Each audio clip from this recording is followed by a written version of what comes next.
আসসালামু আলাইকুম এভরিওয়ান। আরও একটি নতুন ক্লাসে সবাইকে স্বাগত জানাচ্ছি।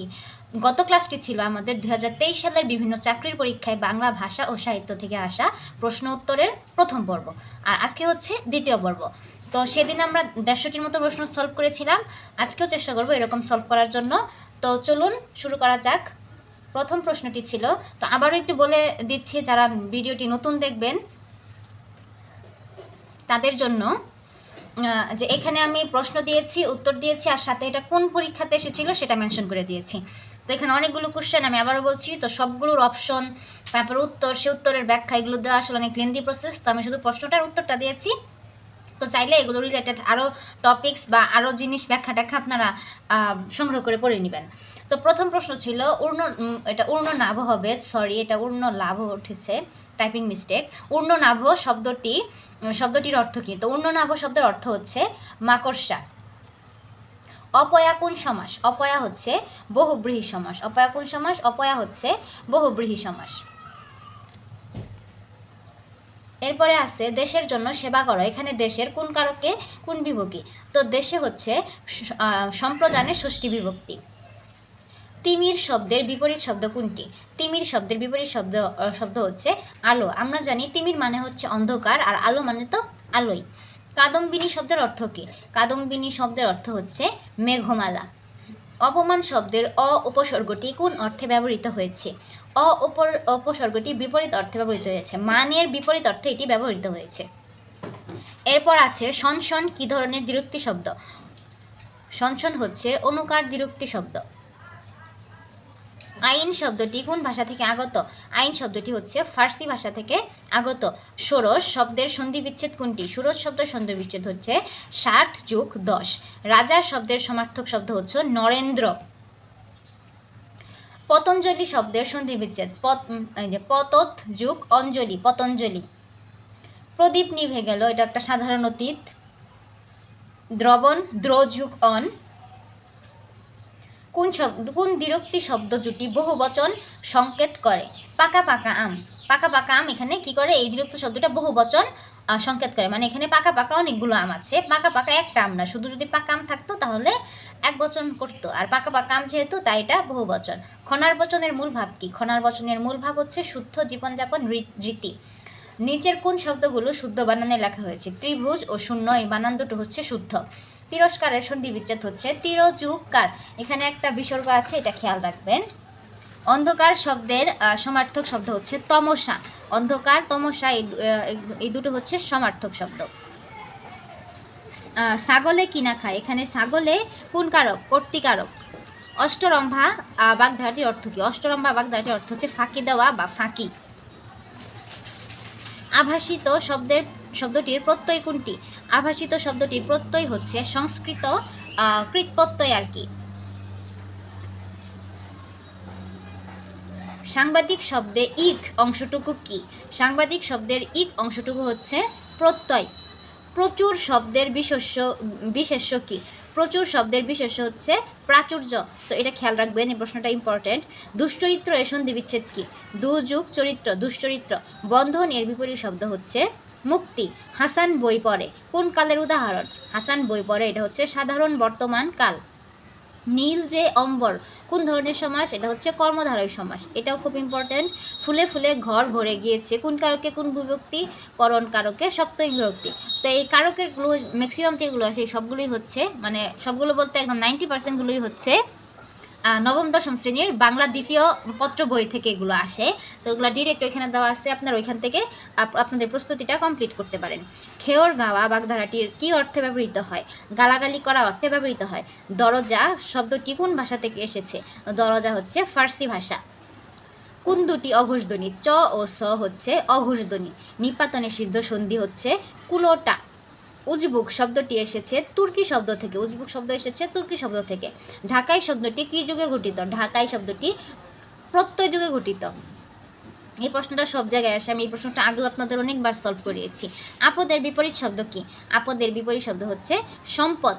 নিচের কোনটিতে উপসর্গ যুক্ত হয়েছে? উপসর্গ যুক্ত হয়েছে উপগ্রহতে। হাত ভারী অর্থ হচ্ছে কৃপণ। প্রাতরাশ শব্দের সন্ধি বিচ্ছেদ হচ্ছে প্রাত যুগ আশ, এটা হচ্ছে প্রাতরাশ। দামিনী শব্দের অর্থ হচ্ছে বিদ্যুৎ। 99 ধাক্কা এর অর্থ হচ্ছে সঞ্চয়ের প্রবৃত্তি। নিচের কোনটি তৎসম শব্দ? মানব হচ্ছে একটি তৎসম শব্দ। পিপিলিকা শুদ্ধ বানান পিপিলিকা। তো এই প্রশ্নটা যে কতবার কত জায়গায় আসে এটা আসলে মানে আর বলার অপেক্ষা রাখে না। ফেরেস্তা কোন ভাষা থেকে আগত? ফেরেস্তা হচ্ছে ফার্সি ভাষা থেকে আগত। এরপর আছে কোন ক্ষেত্রে সাধারণত মূর্ধন্য হয় না?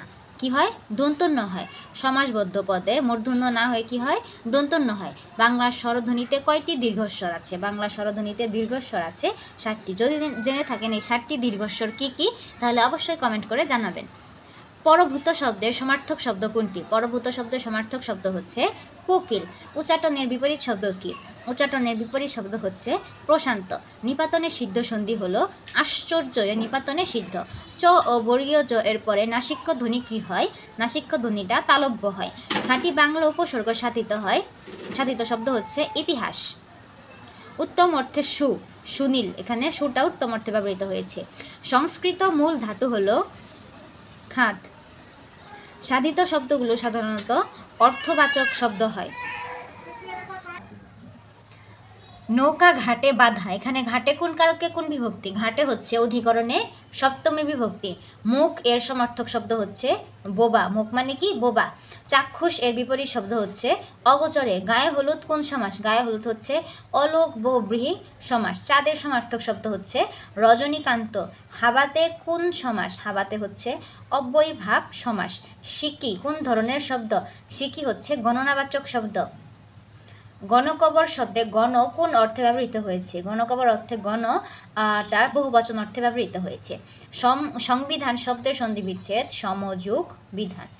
সুন্দর মাত্র একটা আকর্ষণ শক্তি আছে। এই বাক্যে সুন্দর শব্দটি কোন পদ? সুন্দর শব্দটি হচ্ছে বিশেষ্য পদ। ঢাকের কাঠি বাগধারাটির অর্থ তোষামুদে। চরণ কমল কোন সমাসের উদাহরণ? উপমিত কর্মধারয়। এরপর আছে বাঁশি বাজে ওই দূরে, এই যে বাচ্চের উদাহরণ, এটা হচ্ছে কর্ম কর্তৃবাচ্যের উদাহরণ। আকুপাকু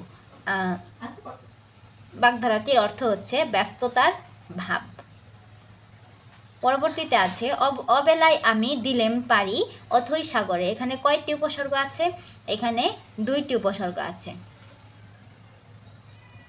লাপাত্তা শব্দের লা উপসর্গটি বাংলা ভাষায় এসেছে আরবি উপসর্গ থেকে। জিজ্ঞাসিব জনে জনে কোন কারকে কোন বিভক্তি? কর্মের সপ্তমী বিভক্তি। এই কোশ্চেনটা বারবার আসে। মধ্যপদলোপী কর্মধারয় সমাস হচ্ছে হাসি মাখামুখ। এগুলো সবগুলোই হচ্ছে আসলে কমন কোশ্চেন, কোথাও না কোথাও কোনো না কোনো পরীক্ষাতে ঘুরে ফিরে আসছেই এক জায়গায়। যেমন এই যে এলজিডির কাম কম্পিউটার অপারেটর যে কোশ্চেন আসছে, আপনি ঘুরে ফিরে দেখবেন কোনো না কোনো সময় এটা আবার নিবন্ধনে আসছে। আবার নিবন্ধন যে কোশ্চেনটা আসছে এটা কোনো না কোনো সময় ঘুরে ফিরে আবার প্রাইমারির বা অন্য কোনো চাকরি পরীক্ষার প্রশ্ন। এর জন্য মূলত আসলে সব পরীক্ষার প্রশ্ন সলভ করা একটা বুদ্ধিমানের কাজ। তো আপনি যদি পরীক্ষার্থী হয়ে থাকেন বা জবের প্রিপারেশন নিয়ে থাকেন, আমি আপনাকে রেকমেন্ড করব অবশ্যই আপনি হাতে টাইম নিয়ে জবের প্রিপারেশন নিন। জবের 2 মাস 3 মাস আগে পড়তে বসবেন না, অবশ্যই হাতে একটা ভালো এনাফ টাইম নিয়ে পড়তে বসুন আর যত কোশ্চেন পারেন সলভ করেন। এতে কি হবে? আপনার ব্রেনটা যেমন ব্রেনের একটা এক্সারসাইজ হয়ে যাবে, সে অনেক কিছু জানতে পারবে, অনেক কিছুর সাথে তার পরিচয় হবে। ঠিক তেমনি আপনি এটা বুঝে যাবেন যে কোন টপিকের জন্য বা কোন জব সেক্টরের জন্য, কোন ডিপার্টমেন্টের জবের জন্য কোন জিনিসটা ইম্পর্ট্যান্ট। তুলসী বনের বাঘ এর অর্থ হচ্ছে ভণ্ড। মর্ম স্পর্শ করে যা মর্মস্পর্শী, এগুলো সব 9, 10 বইয়েতেই আছে।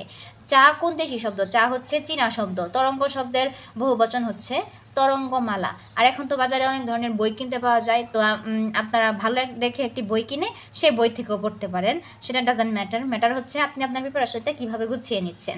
তেপান্তর কোন সমাস? তেপান্তর হচ্ছে দ্বিগু সমাস।